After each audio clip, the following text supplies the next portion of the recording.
ইরানি American এক সাংবাদিককে 10 বছরের কারাদণ্ড দিয়েছে ইরান। কারাদণ্ডপ্রাপ্ত ওই সাংবাদিকের নাম রেজা ওয়ালিজাদেহ। মার্কিন সরকারকে সহযোগিতা করার দায়ে তাকে এই সাজা দেয় পশ্চিম এশিয়ার এই দেশটির এক আদালত।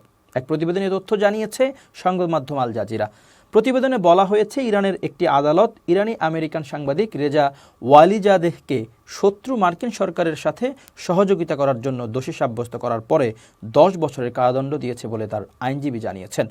ওয়ালিজাদেহের আইনজীবী Mohammad Hossain Agassi the associated press news এজেন্সিকে বলেছেন, তেহরানের বিপ্লবী আদালত 1 সপ্তাহ আগে এই রায় দিয়েছে এবং পরবর্তী 20 দিনের মধ্যে এই রায়ের বিরুদ্ধে আপিল করা যেতে পারে। আগাসি আরও বলেছেন, রায় ঘোষণার পর থেকে তিনি ওয়ালিজাদেহের সাথে দেখা করতে পারছেন না। সোশ্যাল মিডিয়া প্ল্যাটফর্ম এক্সে দেওয়া এক পোস্টে আইনজীবী মোহাম্মদ হোসেন আগাসি বলেন, রেডিও ফারদাতে কাজ করার অপরাধে ওয়ালিজাদেহের 10 বছরের কারাদণ্ড, তেহরান প্রদেশ এবং প্রতিবেশী প্রদেশে বসবাসের উপর নিষেধাজ্ঞা, দেশ ত্যাগের উপর নিষেধাজ্ঞা এবং রাজনৈতিক দলগুলোতে 2 বছরের জন্য সদস্যপদ স্থগিতের মতো শাস্তি দেওয়া হয়েছে। রেজা ওয়ালিজাদেহ মার্কিন সরকারের অর্থায়নকৃত ভয়েস অব আমেরিকার ফার্সি ভাষা পরিষেবার সাবেক একজন সাংবাদিক এবং এছাড়াও তিনি রেডিও ফারদাতে কাজ করেছেন। রেডিও ফ্রি ইউরোপ, রেডিও লিবার্টির অধীনস্থ এই আউটলেটটি ইউএস এজেন্সি ফর গ্লোবাল মিডিয়ার তত্ত্বাবধানে পরিচালিত হয়।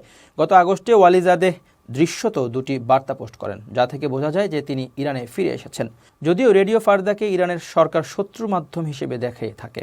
বার্তাটিতে আংশিকভাবে লেখা ছিল, আমি 2024 সালের 6 মার্চ তেহরানে পৌঁছেছি। এর আগে বিপ্লবী গার্ডের গোয়েন্দা বিভাগের সাথে আমার আলোচনা অসমাপ্ত ছিল। অবশেষে আমি 13 বছর পর কোনো নিরাপত্তা নিশ্চয়তা ছাড়াই আমার দেশে ফিরে এসেছি, এমনকি মৌখিক নিশ্চয়তাও নেই। আগাসি জানান, আসার পর প্রথম 6 মাসে তিনি মুক্ত ছিলেন এবং পরে তাকে গ্রেপ্তার করা হয়।